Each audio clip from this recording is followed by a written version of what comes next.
The klaxon died mid-scream. That was the wrong kind of silence, the kind that meant something had cut the power, not fixed the problem.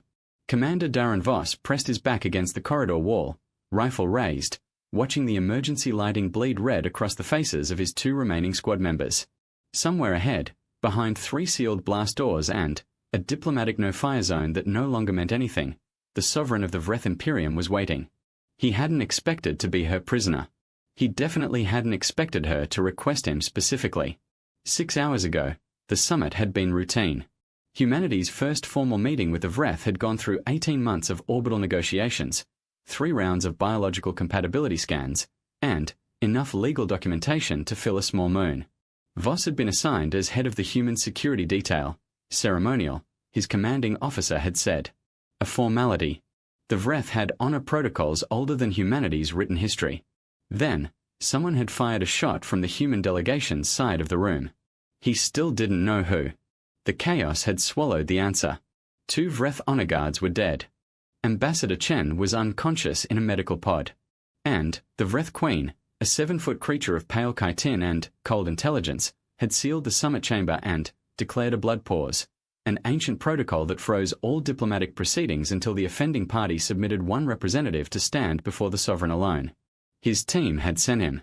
Not because they trusted him most. Because the Queen had named him. Voss, she had said, and how she'd learned his name was its own unsettling question. The one who moved to shield my attendant when the shot was fired. Send him. Now the corridor stretched ahead, and Sergeant Lin grabbed his arm. You don't have to walk in there. She named me. He checked the charge on his sidearm, then holstered it. Walking in armed would be an insult. Walking in unarmed into an alien throne room after a diplomatic firefight would be something else entirely. He settled on leaving the rifle with Lin. If I'm not out in 2 hours, pull back to the shuttle. Don't wait. Darren, 2 hours. He didn't look back. The blast door at the end of the corridor opened before he reached it. They were watching. Of course they were. He kept his pace steady, not slow enough to look hesitant, not fast enough to look desperate. His boots were loud in the empty hall. The emergency lighting gave way to something warmer inside, a deep amber that made the chamber look less like a conference room and more like something ancient and formal. The walls had been reconfigured. He didn't know how. Vreth technology still baffled human engineers, but the utilitarian summit space had transformed into something that felt like a receiving hall. Tiered platforms. Hanging banners in colors he had no names for. And, at the center, elevated on a dais that hadn't existed this morning, the Queen. She was not what the briefing files had prepared him for. The images had captured her dimensions, the height, the sweep of her secondary limbs folded like wings against her back, the crown structure of bone that framed her face. They had not captured the stillness. She did not move the way living things moved. She occupied space the way a storm did, fully and without apology, and everything around her seemed to lean slightly in her direction. She was watching him walk toward her with an expression his human brain couldn't parse. Her honor guard, 12 of them, armed, in formation, track him without turning their heads. He stopped at the base of the dais. He did not bow. His briefing had been explicit. The Vreth read bowing as submission, which was an invitation to dominate. He met her eyes instead. They were compound, like a wasp's, but with a depth that suggested they processed far more than they revealed. You came without your weapon, she said. Her translator implant was flawless. No lag, no distortion. Someone had invested serious resources in that technology. You asked for me, he said. Not my weapon. Something shifted in her posture. Barely. One of the honor guards near the left pillar straightened almost imperceptibly, which told Voss the Queen had done something unexpected. The others sent you here to die on my behalf, she said. To offer a head in place of answers. The others sent me because I was named, he said. What I'm here for is my own decision. The silence that followed was the longest of his life. The amber light hummed. One of the secondary banners moved in a ventilation current. And the Queen tilted her head, just slightly, and said, Sit. There was no chair. The honor guard to her left stepped aside and placed a flat-top ceremonial case on the floor below the dais. An improvised seat. He Saturday. She descended 2 steps, bringing her closer, close enough that he could see the fine iridescent patterning along her jaw structure, and settled onto the edge of the dais with a fluid economy of motion that reminded him, strangely, of a bird of prey choosing its perch. "The shot," she said, "did not come from your people." He felt the words land. He'd suspected it, but suspicion and confirmation were different weights. "You know that already." "I knew within 40 seconds. Her translator rendered her tone as flat, but her secondary limb shifted in a pattern that his gut read as something close to tired. "The blood pause was not initiated to punish you. It was initiated to protect you." Voss said nothing. He waited. This was a skill his father had taught him before his first deployment. When someone powerful decides to explain themselves, silence is the most intelligent response available to you. "There are factions within my court," the Queen continued, "who do not want this treaty. The shot was theirs. If I had not sealed this room and declared a legal pause, your entire delegation would have been slaughtered in the confusion and the record would have shown human aggression as the cause." She paused. "Your ambassador would be dead. The war would have already started." He breathed carefully. "Why are you telling me this?" "Because you moved to cover my attendant when the shot was fired." Her compound eyes caught the amber light and held it. "You did not know who fired. You did not know the target. You moved to protect a Wrathchild because she was small and close to the noise, and you assessed her as vulnerable." She paused again, longer this time. "That is not a calculated diplomatic gesture.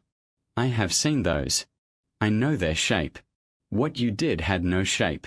It was simply reaction." "She was scared," he said. "She is the third daughter of my first minister.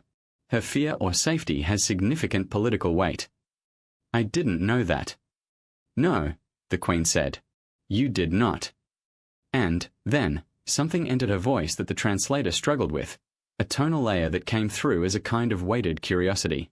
"My court finds your species fascinating in the way one finds a combustion reaction fascinating. Unpredictable, energetic, potentially useful, potentially catastrophic. But they do not understand you." She stuttered him.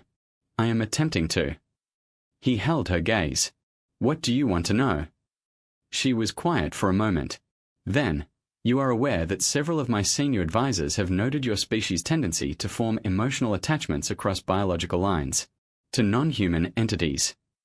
She said it without cruelty but without delicacy either, the way a scientist states a datum. "They consider it a vulnerability, a liability in treaty negotiations. They have suggested it makes you manipulable." Voss kept his expression still. He understood now why she'd named him. Not just because of what he'd done. Because she'd studied him and found something she considered a variable worth examining directly. "And you," she continued, a note entering her voice that he might have called amusement if he'd heard it from a human, "have been stationed on the perimeter of this summit for 3 days. During that time you have been observed making consistent, deliberate eye contact with members of my delegation, learning names, asking questions through the protocol officer that went beyond security requirements." She paused, letting that sit. "My advisors believe you are attempting to build rapport as a tactical measure. I am less certain." He said nothing. "They teased me," she said, and the translator's word choice was so unexpectedly human that he blinked. "That is the correct term, yes? They made light of the idea that your attraction, your word, to other species might extend even to the Vreth." She tilted her head. The crown's structure caught the light. "To me." The chamber was completely silent. Quel varm d'onor guards. A queen who had just stated, with perfect composure, what her court had been whispering about the human commander standing watch outside a summit. He could have deflected. He could have given a diplomatic non-answer that preserved both their dignities and closed the subject cleanly. It was the obvious move. The safe move. He didn't make it. "Your advisors aren't wrong," he said. "About the rapport. I do build it intentionally. It's how I keep people alive, understanding who I'm working with, what they value, how they think. That's not manipulation. That's care." He met her eyes. "As for the rest, I'm not going to lie to you in a room where 2 of your people are already dead because someone else decided lies were useful. Yes, I find you compelling. The way you move, the way you think, the way you've been managing a political crisis with more precision than any diplomat I've ever watched. Whether that crosses into what you're implying, he paused. That's a more complicated question than I have an answer to right now. The silence after that was different from the silence before it. The Queen did not move, did not blink, or whatever the Vreth equivalent was. Her honor guards were statues. The amber light hummed. And, then, slowly, one of her secondary limbs unfolded from its resting position along her back. Just one, just partially, the way a person might unconsciously open a hand when surprised. And she stared at him with an expression that his gut translated, without any diplomatic training at all, as speechless. She had expected deflection. She had built the question to receive deflection. She had no prepared response for what he'd actually said. You, she said at last, very quietly, are going to be a significant problem. You're not the first person to tell me that, Voss said. And something happened to her face then, a movement at the edges of her jaw structure, the barest compression of secondary chitin around her mouth, that his brain, after 3 days of careful observation, catalogued with cautious certainty as a smile. She stood. Her full height returned and, the dais added to it and, she was once again the sovereign of the Vreth Imperium, not a being in a moment of unguarded honesty. The faction that fired the shot, she said, her voice back to its formal register, has already been identified and detained. I will provide your people with full documentation. The blood pause will be lifted within the hour. She looked down at him. The treaty will proceed. He stood as well. And the blood pause itself? The record will show it was declared. The record will show it was resolved through direct sovereign consultation, she said. A rare and significant diplomatic gesture. A pause. It will create questions. It will create rumors, he said. Yes. Again that barely there movement at the edge of her jaw. Shall we give them something accurate to speak of, or something more interesting? He considered her. I'm not sure those are different things. She turned and ascended the dais, and, at the top she paused without looking back. You will be assigned to the ongoing treaty security detail, she said. I am making that request formally through your chain of command. You will be given no choice in the matter. A half-beat. That is not a diplomatic gesture. He said nothing. But his chest did something complicated. Return to your people, she said. Tell them the crisis is resolved. Tell them nothing else. She finally looked back, just once. For now. The blast door opened. He walked back through it. Lynn was still there, an hour and 40 minutes remaining on the clock he'd given her, her hand still on the rifle. She read his face and exhaled hard. Alive, she said. Treaties going forward, he said. Tell command to stand down. She grabbed his arm as he passed. What happened in there? He thought about the amber light, the unfolding secondary limb, the word speechless forming itself, unexpectedly, across the features of a being who had not expected to be surprised. Honest conversation, he said. Turns out it works. Lynn stared at him. That's it. That's it. She let go of his arm, pulled out her comm, and started relaying the stand-down order.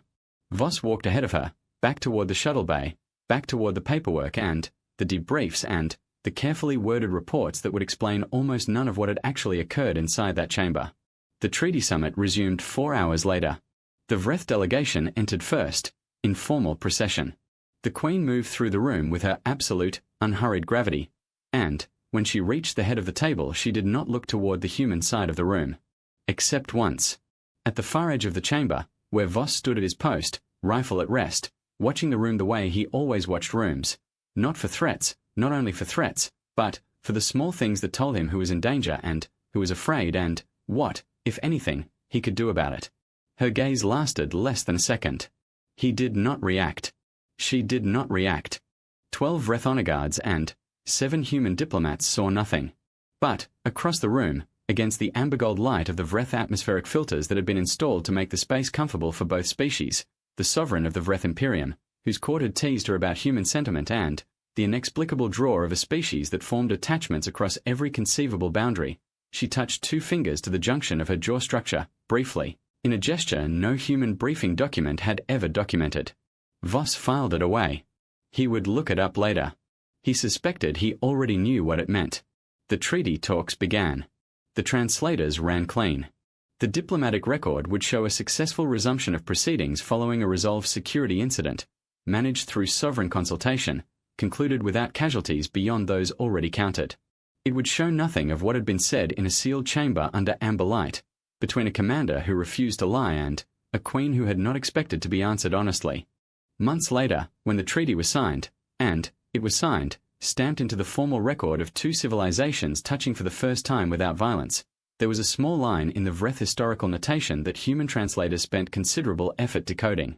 It referred to the negotiations as having been stabilized by what the Vreth called a kethfor, a word that translated, imperfectly, as the moment a stranger tells you something true and you realize you are no longer strangers. The notation credited it to an unnamed member of the human security detail. Voss read the translation in his quarters, 3 weeks after the signing, with a mug of cold coffee going stale on the desk beside him. He read it twice. Then, he sat back in his chair and looked at the ceiling for a long time. His comm chimed. A formal request, routed through 6 layers of military and diplomatic bureaucracy, originating from the office of the Vreth sovereign. The next summit was in 4 months. The security detail assignment had been filed. His name was on it. Again. Specifically. By request. He accepted before he finished reading the rest of the document.